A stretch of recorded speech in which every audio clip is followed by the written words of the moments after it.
We're going to talk about social engagement in time of COVID-19 and yeah, social innovation. What is that exactly? We're going to find out by interviewing our two guests and sharing some knowledgeable insights on that. And maybe you've heard of him before or you listened to one of his talks. Aravind Panch, he finds it himself very difficult to introduce himself, but here it says founder and interdisciplinary expert at ARA Create, but there's more to his story and we will find out. And the other guest here right in the middle, I'm very happy that she's here. Her name is Iris Braun, and she is the co-founder and chief international officer of Share. Aravind and Iris, welcome to this panel. Great, nice to be here. Cool. So let's have a kind of a definition of what we are actually talking about today on this panel so that we all know, okay, what do we actually mean by this? So social innovation, probably you can have 1,000 different interpretations on that, but Iris, what is your interpretation of social innovation in business, especially in COVID-19 times? So as you said, there are gazillions of probable definitions out there.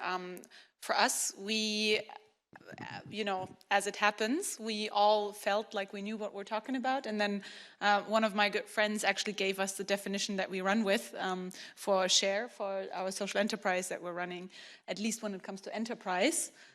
For us, a social enterprise, and therefore, social innovation in our space, we define as a business, an enterprise that cannot create economic success without also creating positive social impact.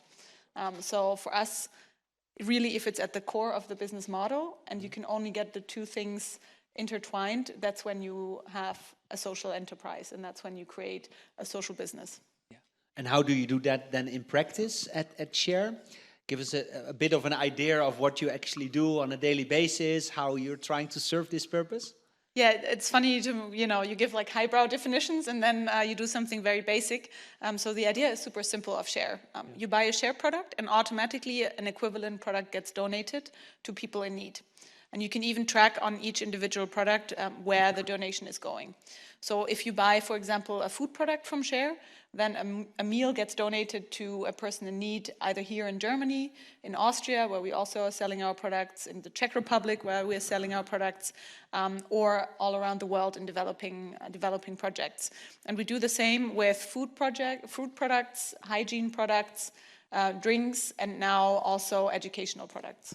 Yeah, and the first thing that then obviously also comes to mind is, so what is then the pitch toward product owners, toward distributors, because nobody likes to give away something for free. Right, and this is a little bit where the magic comes in. My co-founder and I, we both worked in development organizations, NGOs, as well as the private sector. And we realized that actually it's incredibly cheap to do good if you break it down to the individual product and if you're doing it in the right settings. So actually the Share products are not more expensive for the end consumer than branded products. And they're also not less profitable actually to the retailers that sell the products. So the magic is really that we use the money that a brand company spends on marketing, tell interesting stories with it, and this is our marketing. People use word of mouth, like influencers support us, and prominent people support us because there is a story to tell. Mm-hmm. And we rather use the money to create real impact for the people in our projects rather than spending it on TV commercials, for example. So it's not that you have to pay more or that you get less product. It's just that we use our marketing in a different way. Okay, super interesting. And this was the idea from the beginning, or did you have some learnings on the way, things that didn't work out that much when it came to this implementing this idea? For sure. So the idea sort of started in a way with an app called Share the Meal that my co-founder created around 2015. Mm-hmm. And that was a spin-off of the United Nations World Food Program. It's still available. It's run by the World Food Program again. Mm-hmm. And it's now the most active donation app in the world, mm-hmm. globally. that also built on this idea that it can be super easy to do good and know where your money is going if you're sort of using a crowdsourcing approach and break it down for people. And then, though, we realized, well, you know, people now have to actively go and donate still because they have to actively go into the app. What if we just integrate it in a way that feels very tangible and is part of what people do every day anyways? And, you know, one thing they do is they go shopping. Pretty much all of us go shopping at some point for food, for groceries, for hygiene products, for care products. And so what better moment to feel that, you know, there's a need for good food than when you're buying it for yourself as well. And in terms of what we had to learn, pretty much everything else. So none of us worked in the food or retail industry before. And there were certainly a gazillion ways in which we had to adapt our products, the pricing, the branding. And that's actually the most difficult part, I think, the branding, to make people understand and feel what you're doing. Okay, so many cool things in a very condensed way that we will probably have to break this down. It sounds too simple, sounds too easy. It's super simple. Yeah, it's for you after so many years, but we'll get to that. Aravind, what is in by your definition social innovation? Yeah, thanks. I mean, I would love to give the previous talk. I spoke about the startup side, the tech side, and now I'm going to talk about my social entrepreneurship side, which has been my focus always. So I call myself interdisciplinarian because I have a global experience in science, engineering, art, and sustainability. So I have co-founded 7 organizations in last 11 years in Asia, Europe, and Africa. And here I would love to talk about one of my biggest social enterprise called DreamSpace Academy, that also defines what it means. Social innovation means to different people in different locations in the world, right? So we have been also part of a policy making process. So we call that social innovation, or we call our DreamSpace Academy as a community innovation center. So to say, it's a social innovation that tackles socioeconomic and environmental challenges using challenge-based learning. So what we are saying that for us, when a social entrepreneur says something, social entrepreneurs are entrepreneurs that make things that make sense. You know, most of the time, a lot of entrepreneurs in the global north are making a lot of things that really doesn't make sense in terms of socioeconomic and environmental perspective. It makes sense a lot for the business perspective, but for the society and the environment, not really. You know, it's yet another thing and luxury. Okay, so this is what majority. It's not that every, but I'm just saying that. So for us, social innovation is something like that, where we are creating an impact as a service. I mean, here you are talking product, you know, as something. For us, we are creating a service which is an impact-driven services to solve our socioeconomic and environmental challenges. So yeah, we can go deep into that, how we are doing, and this is our definition. And also, as you mentioned, sharing is a very important aspect. Being open is an important aspect. So last year, we were sitting, as I mentioned, I have several organizations, 4 of them are social enterprises.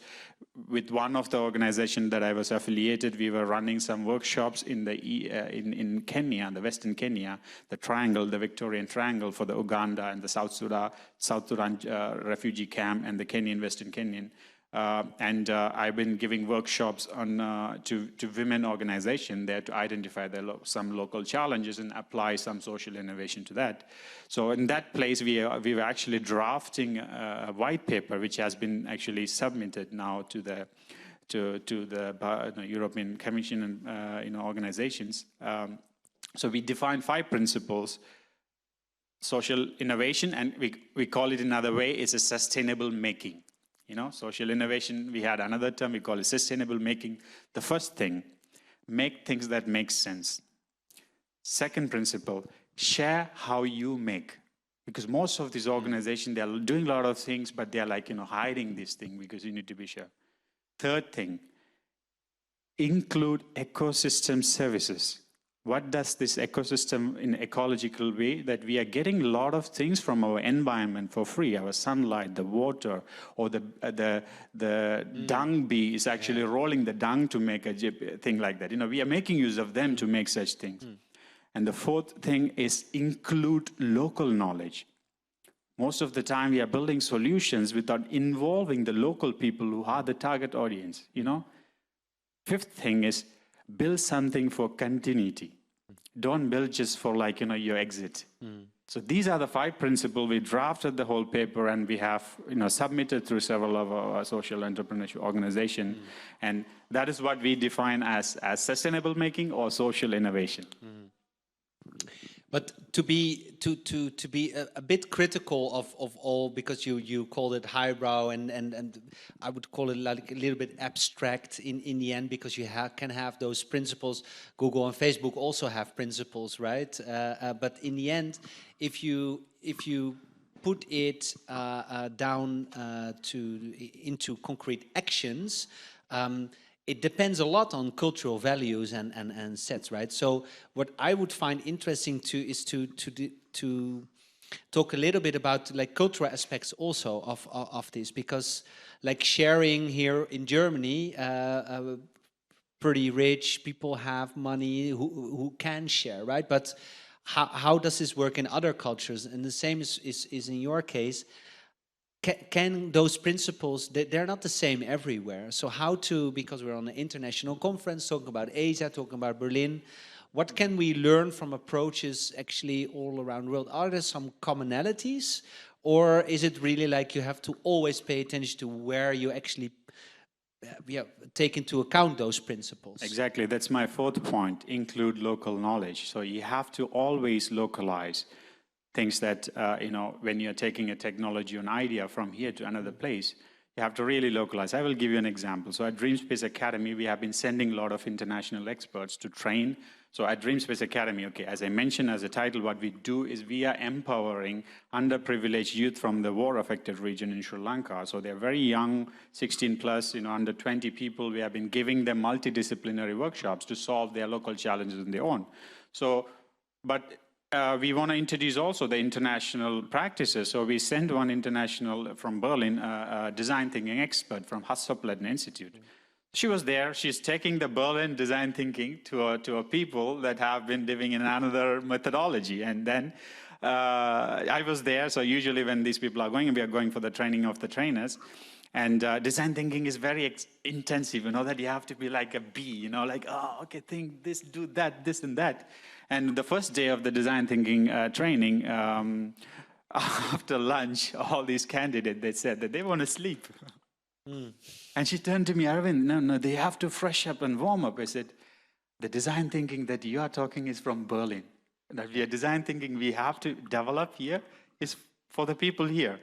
And then he said, is it okay? If you think that, if these people are thinking that they're going to be warm up by having that small 20-minute siesta, let them do it. Yeah. So your basic principles are there for a global, for all the world. If you, this is how you've thought out what it has to be localized. Every innovation has to be localized like that. And then these people slept on the floor without any pillow and bed sheet, and then she accepted that is good. Okay. Another example that if you look at Indonesia, and they have like 16,000 islands, and then when Amazon wants to expand to there, and Amazon's business is based on you have an address, you deliver something.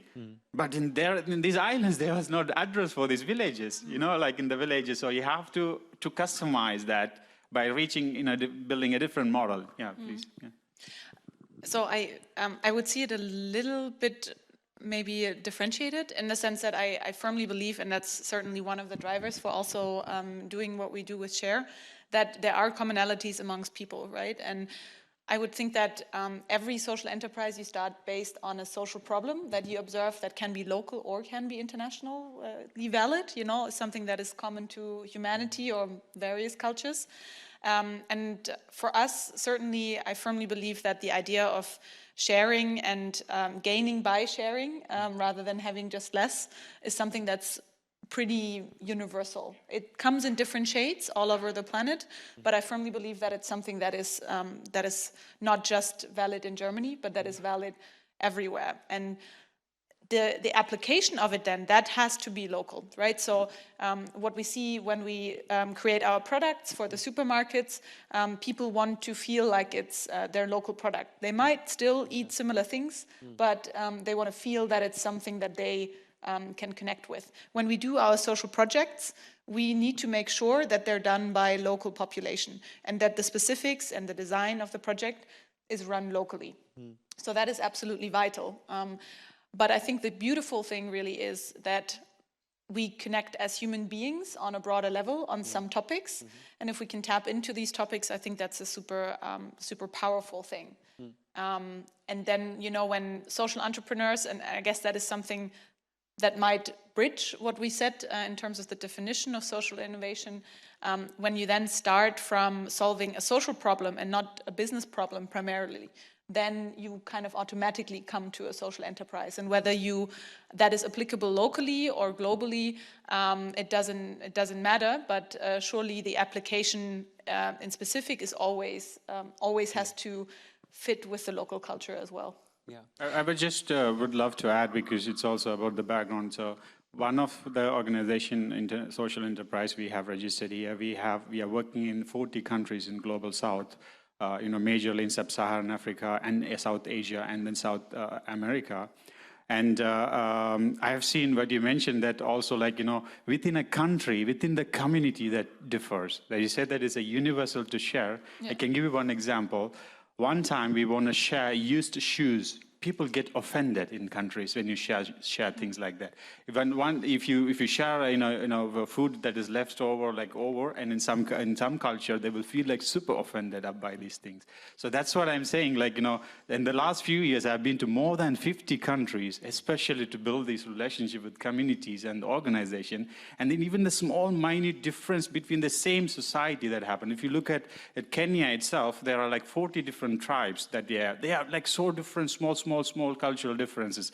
That is why even if you believe there is a universal thing, but the small minor differences make huge difference in those regions. Yeah. You know, what's funny, it reminds me, the way you talk about it, reminds me of the marketing guys. They always say, oh, our marketing has to be localized. We need more local marketing. And that's sometimes true. At the same time, you look at companies like Coca-Cola, and they sell the very same product, slight differences, but they sell it to the most remote corners of the world, right? So there seems to be some things that are globally appealing, that are still there.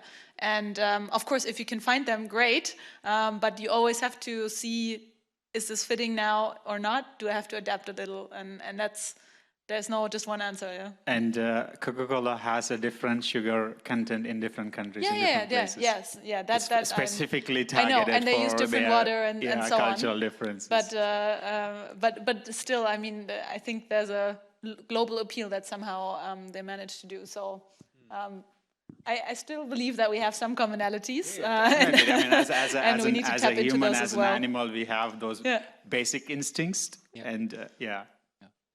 and one of the things through COVID-19 is that it has an impact also on all of us, right? So do you think that through this common crisis, or that we now globally all experience like the same kind of vibe and atmosphere, you think that like the social aspects of starting a business will become also more important because we all feel more vulnerable maybe than before, so that businesses that are now started during COVID-19 will become also more social, more awareness, especially around topics like, for example, environmental change or other things that have also to do with that also have an impact on all of us. I don't know how optimistic you are. I'm optimistic in some areas and not so much in others. I'm not sure that we all have the same experience. I think it's something all of us will remember as an important moment in history, but how we experience it seems to be quite different.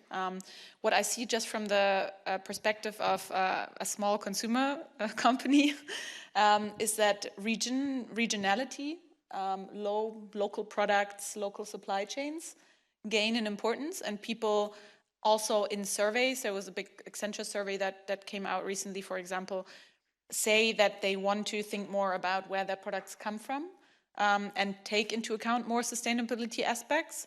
But I think it's more focused on some kind of security aspect and taking care of people that are close to you. And what I'm seeing in our developing projects or emergency projects in countries of the Global South is that the focus there is less on helping far away and more on helping to people that are closer to you. And in fact, many emergency situations and also developing situations have worsened a lot because they are actually connected to the global system. Many of those flows of money and employment are being stopped, and also aid flows of various ways are being stopped. And so actually there's more of a negative feeling on that side. So I'm cautiously optimistic about thinking about regionality, and that impacts hopefully also things like climate footprint. But I'm less optimistic as of this point that it opens our minds to think more globally.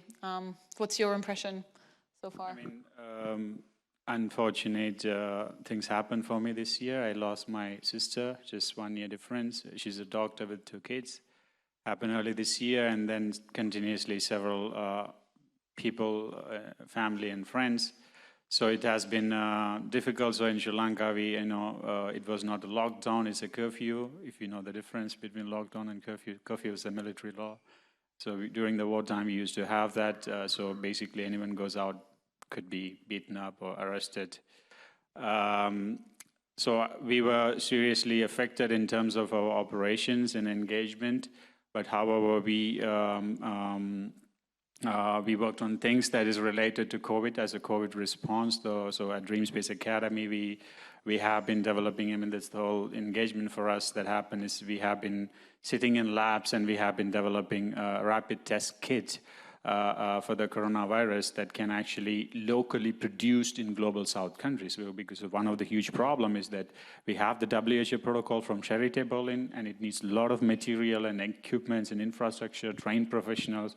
But we thought that what if countries like us and many countries in the global South, they are not able to get this because the bigger nations are taking the supply chain. Yeah. So we decided, and then we worked with a lot of international organization and then we currently have the solution that's working with the clinical trials, and then we have also got a little bit of press coverage about it.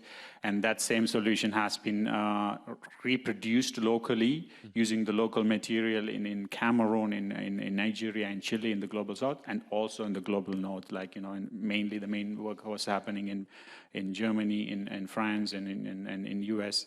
So it affected us, and one of the hope that I had in my thing is that people were asking, okay, the first year of I had a huge crisis to my other for-profit company, and I survived, and because it was too difficult for me with my sister's incident, and when I came back to Germany, I was super depressed of the whole thing because we just like twins, just 1 year difference, and the only hope that I had was just giving back to the people. I'm doing something now that is actually my sister didn't die because of coronavirus. She died because of dengue, a mosquito. So I was so ferocious because for corona, the SARS-CoV-2 was a global problem, so everyone is joining their hands to solve this problem. Dengue and malaria is killing more than 1 million people a year. It's a global South problem. Why don't we just join our hands? And then when I started with this COVID test development, it's a biotechnology. It's not a software. It's not a hardware. It's a pure biotechnology. We have access to biolabs. And then the whole world, around 84 scientists came together to develop this to give us a crisis response to the global South. So for me, that gave me really a hope. I mean, it's we have been talking again and again, the biggest chief digitalization officer is the corona, and also, but for me, always there was this point that I had that all great proceedings, all great beginnings are preceded by a chaos, so that we have this chaos, and then now we see something as a global corporation in terms of, at least in terms of open science, which can solve a lot of our fundamental problems. But still, it has been a race for so many institutions and organizations and country, that the COVID race, I'm going to develop the vaccine first, so I will be the superpower, then, like, how it had been after the World War II, who goes to the space becomes a superpower. So in that race is happening, but like I saw that, there's so much of examples have been made for this international collaboration, and I hope that goes further for global problem, we have to join our hands together. That's what, it has been difficult for me, and since July I've been okay, but yeah. Yeah, beautiful. I think that we should actually stop. I mean, this was the most beautiful end, I think, of what could happen, because it's very hopeful. And it's also a very good example of what people are capable of. Because I think on the topic of international solidarity, you also gave a very good answer of what you see on the difference, like on, because if people have to fight for their lives every day to get enough food on the table, then probably being now more aware because of Corona is not really #1 priority, right? So in that case, you are also right. It is quite of a privilege to talk about it like that. Do you have something that you would like to say in an answer to Aravind, or something you'd like to add? Oh, I mean, it's tough to follow up on that, and Yeah. I'm really sorry that it's been such a tough year. For you personally, of course, even more, but then also for so many people around the world, it's certainly been one of the tougher years. I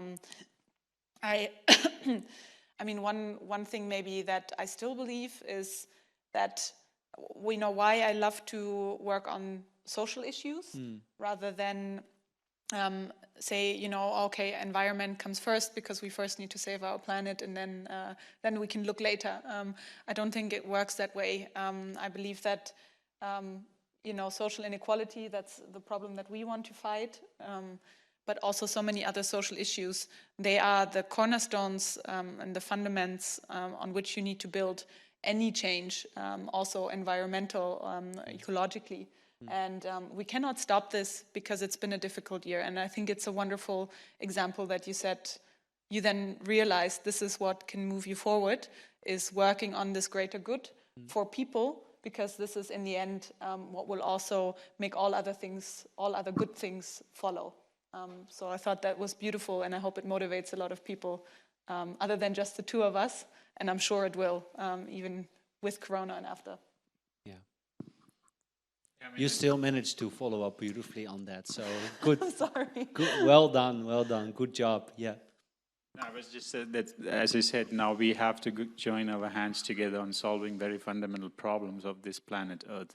Either it's socio-economic or environmental. We shouldn't have these proprietary, innovations, though. So we again, another policy that we have been pushing is this called open science for peace building. So we need to decentralize and open our science, because this problem could be solved. A lot of our problem, I mean, science is a social science or whatever, different types of things. And that's what when I saw my niece, my sister's daughter, she's 6 years old, and nephew is 2 years old. And I really wanted to tell her that, that the thing that killed your mother is a dengue virus, is a virus, and it's a, there are solutions for this problem. But since we are sitting in insignificant part of the world, this is not happening. It's not made available to us yet. And I was saying that there are so many ways, from this moment, there are so many ways the whole global cooperation is gonna make things happen so that it doesn't happen to any other kid like her, that losing a mother at that age. So, and how can we bring these values is a very important aspect. We can talk like blah, blah, blah, but how do we get to this next generation is that we have to have this part of their growing. They have to show them this value, why it makes sense to care for people, and this empathy. I'm sorry to say here, but like the global North, they are teaching also entrepreneurship, but they are teaching the unicorn philosophies. That is like so destructive in many ways, and we should teach them zebra philosophies, if you know the terminologies. So that's what we have to do. And again, we need role model like you, and in every country we need like role models. Because I've been coaching a lot in the last years. I have trained more than 300 young innovators, young people, very, very young people. And when I give them like a leadership training developed in US, they put Michelle Obama as a role model, but it doesn't reflect to those people sitting in Sri Lanka, right? You need to have the local role model. That's important. That's what. Then they understand. Oh, this person looks like me. She did this so wonderful social innovation. So I want to go in that direction. So that education part has to be transformed, and that's what we do at DreamSpace Academy. As I said, I being an interdisciplinary, multidisciplinary, we have developed a framework where we are teaching people anything from photography to business modeling to biotechnology to ethics. We have a lab called Ethics Lab, where we are teaching people about like their constitutional rights and how they have to behave. So these are the multidisciplinary, interdisciplinary education is one thing that actually we can give to the next generation rather than being a subject-based learning, exam-driven education. So yeah, that's my point. Yeah, and then also start to talk about education tech even. Yeah, so We then need another hour and a half. Yeah, we need so much more time. Yeah, we had already 2 sessions on this stage, right? EdTech. Yeah, we could sit here all day, I think. Yeah, so and I would be very interested in that. Unfortunately, the pitching contest is about to start at 5:30 with 5 startups pitching, and we will be then very interested spectators, I hope. But I hope you in the audience also liked this panel very much.